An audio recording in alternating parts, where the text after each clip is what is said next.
like the girl that married dear old Belle. She was a pearl and the only girl that Daddy ever had. A real old-fashioned girl with eyes of blue, one who never loved no one.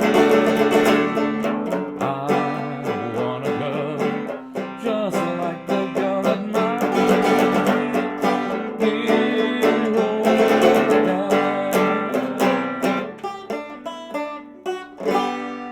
Hello and welcome to this first in a series of tutorials on how to play the 6-string banjo. Yes, you heard me correctly. I said the 6-string banjo. The 6-string banjo is not a new innovation at all. They've actually been around for the last 100 years or so, and you can hear more about the history of this beautiful instrument in my video Introduction to the 6-string banjo, where I talk a little bit about how they came about and how they sort of re-emerged again at the end of the 20th century. And just to sum up, these were originally designed to work in jazz bands. They would be designed to compete with the drummers in the horn section and so forth. And there's quite a great drum sound on this instrument itself with the head of the instrument.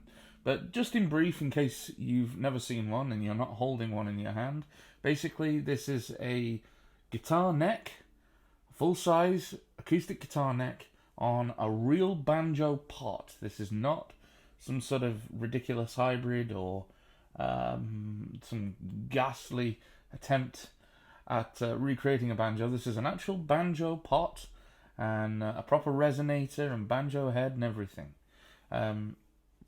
We're not going to go into models or anything, at least not in this video. But if you're interested, drop me a comment and I will tell you which model this is. But enough of all the history and the semantics. Let's get into playing this instrument and ask ourselves, why 6-string banjo? Why not just play 5? Well, I did play 5-string for a few years, and I come from a guitar background. My main instrument is the guitar, and yet I love the happy, bright sound of the banjo. And the advantage of this is if you already play the guitar, you don't need to learn any new chords. The neck will feel familiar. 6 strings, standard guitar tuning. And that great banjo sound. It's unmistakable, isn't it?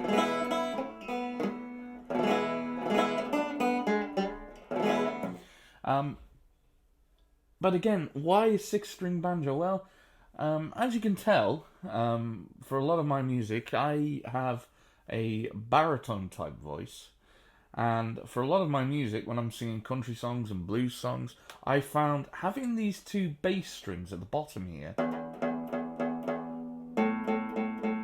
really complemented my voice, and they gave me that beautiful sound reminiscent of Pete Seeger's playing of the long-necked 5-string banjo. Again, you could say, well, why not just get a long-necked 5-string banjo? Well, they are very expensive, the long necks, and the tuning is slightly different. And also, it's that 5th string, it kept getting in my way. Whereas this, I can flat pick it, I can finger pick it, it doesn't matter. It's entirely familiar territory, and it's on that beautiful banjo body. So, that's why I'm playing 6-string banjo. And if you want to join me, here's what you have to do. First of all, how do I hold it? Well, you rest the banjo in your lap. Now I have it, because I'm right-handed, on my right leg. The banjo is upright, and I have the neck at about a 45-degree angle. My right forearm is supporting the banjo on the armrest. That's all I need, just that right arm. I can move my left hand off the neck. My left arm is on the arm of the sofa. It's not supporting the banjo in any way, because that right forearm is bracing it against my body and keeping the banjo in place. But if I put my hand on the neck, I know that I've got a good firm grip. Not too firm, but firm enough I can easily fret my chords and find my notes and not have to worry. The right hand, if you're flat picking, you want the pick between your thumb and first finger. I recommend the Jim Dunlop nylon picks because some of them have a lovely little round circle on the pick, which shows you exactly where to put your first finger, and then it just rests between your first finger and thumb, and you pick down with the plectrum. We will be using down strokes only to start with, and then later on we'll move into up strokes. But we'll just be picking downwards. If you're finger picking, you want a thumb pick, and you can either use 1, 2, or 3 finger picks, depending on which is most comfortable for you. And they will go over your fingernails, because we're using downstrokes. Or you can just use your bare fingernails. If you're happy with that sound, I personally don't like it, but if it works for you, that's fine. I'm not going to tell you to change. Let's also discuss tuning. The best way to tune up is with an electronic tuner or a tuner on your iDevice or computer or something like that. And we are in standard guitar tuning, or self-proclaimed standard guitar tuning, which means the string nearest the floor is an E, the E above middle C on a piano, if you know what that is, and the string nearest to the ceiling is a bass E. I'm going to go through each of the strings from ceiling to floor now, and they are numbered from 6 to 1. Number 6 is the string nearest to the ceiling, string 1 is the string nearest to the floor. If you're a guitar player, you might want to skip the rest of this video. If you've never touched a guitar, stay with me because we're going to learn some chords in a minute.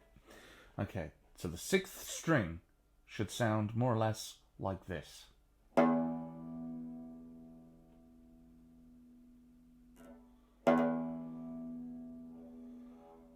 The 5th string should sound like this.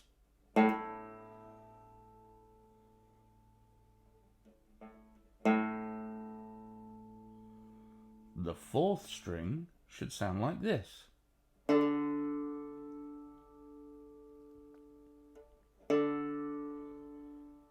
The 3rd string should sound like this.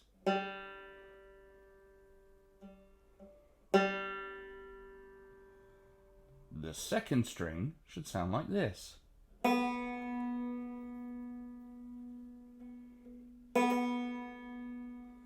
the 1st string should sound like this.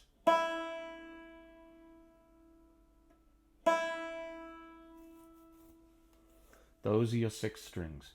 Now we'll get to learning a couple of chords and our very first song. That's right, we're only going to need 2 chords to sing our very first song. So, on the neck you can feel that there are wires, little bits of wire. These are called fret wires, and the space in between these wires are the actual frets. And it's in these little spaces that I'm going to tell you to place your fingers. We're actually going to be using the very tips of our fingers. So, for our first chord, we are going to play a D chord. This is what it sounds like. My banjo may not be precisely in tune, but if you use a tuner, you can get yours in tune pretty quick. Mine may be a bit sharp or flat, but that is a D chord. What I would like you to do is to put the 2nd finger of your left hand onto the 2nd fret. Now put it right in the middle of that space and press down pretty hard. If you're not pressing down hard enough, that's the sound you'll be getting. If you're pressing down on the fret wire, you'll get a sound like that. You want to be right in the middle. That note should be ringing out nice and clear. The 3rd finger of your left hand, or your ring finger, should be on the 3rd fret of the 2nd string, or the B string.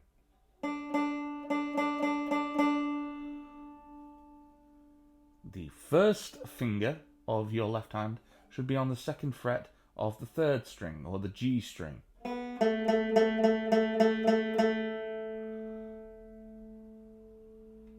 You can strum 5 strings with this chord, so we miss out the 6th string. We'll put our pick on the, or our thumb on the A string and strum down.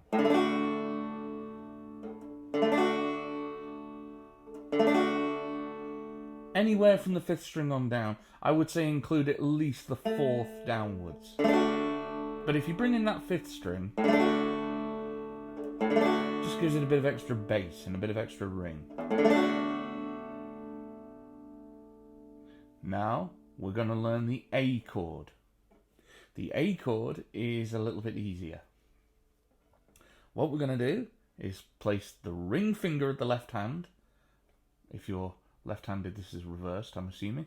The ring finger of the left hand on the 2nd fret of the 2nd string.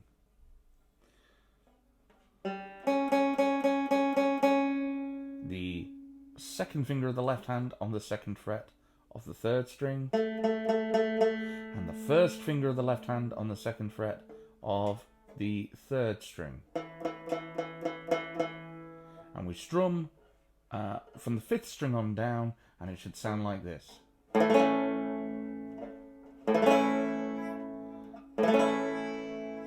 You can bring in the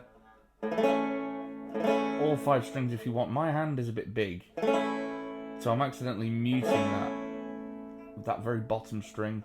Doesn't really matter though, because you can still hear it's a full A chord, and if I do that I can make an A7, but we'll get on to A7 another time. So we've got the D and the A chord. You can pause this at any time and go back and get those chords down. I want you to get them down so that you can do them on autopilot.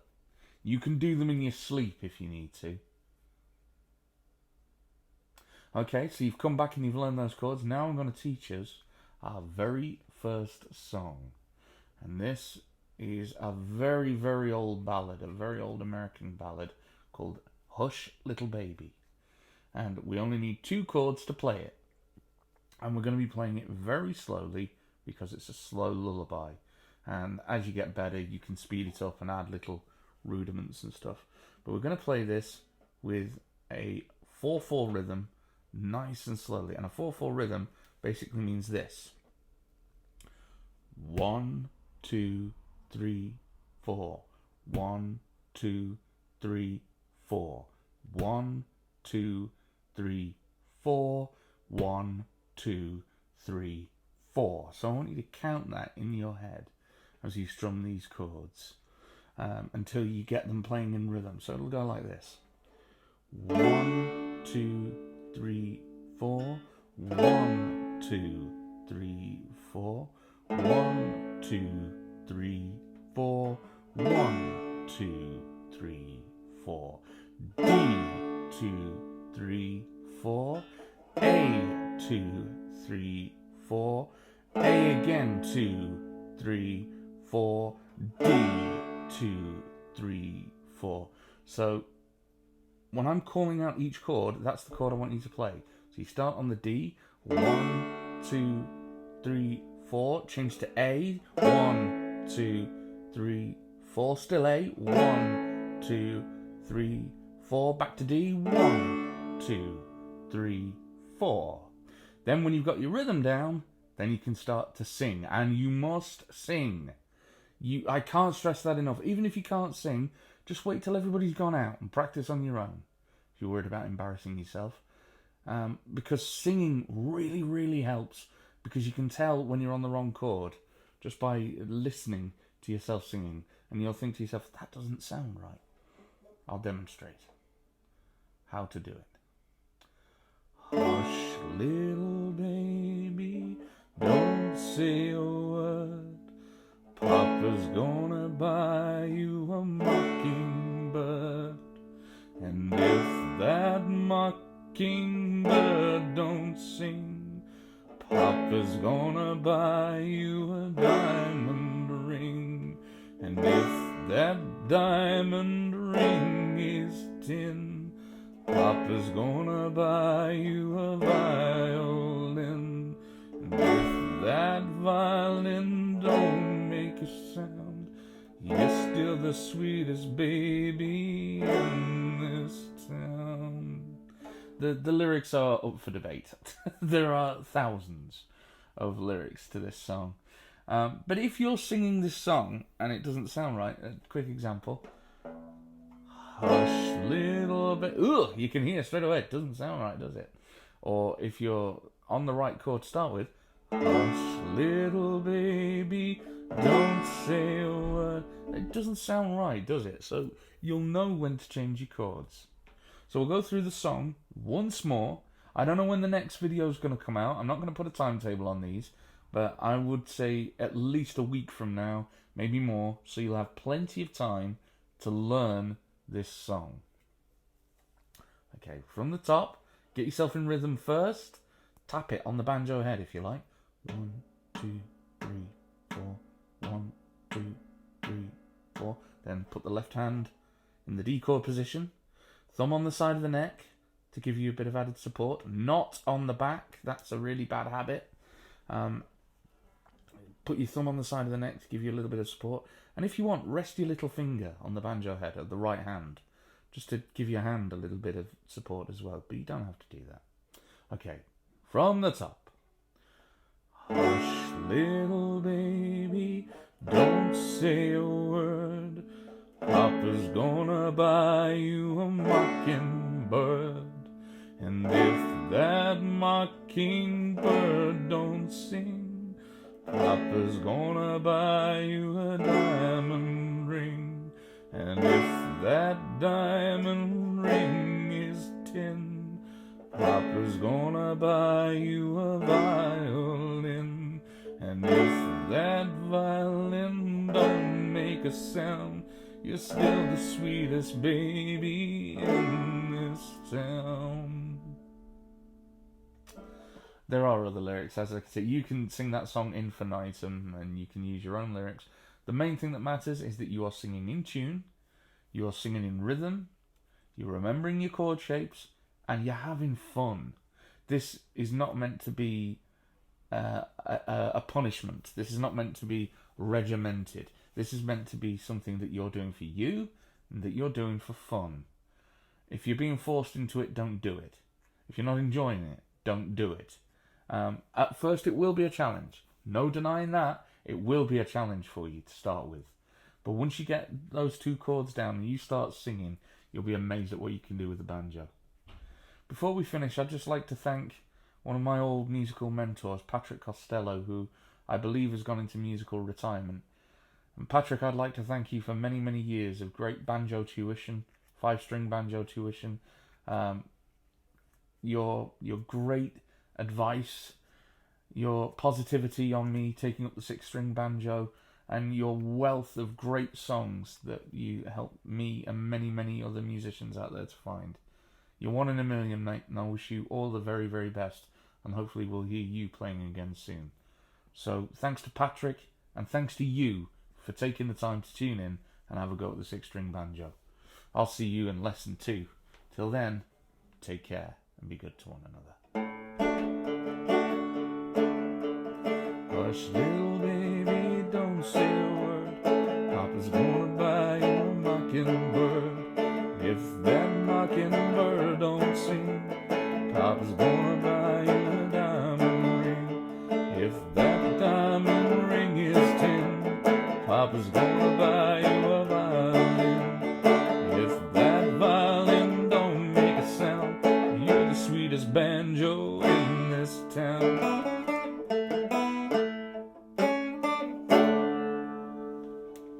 See you soon. You'll be playing like that one day.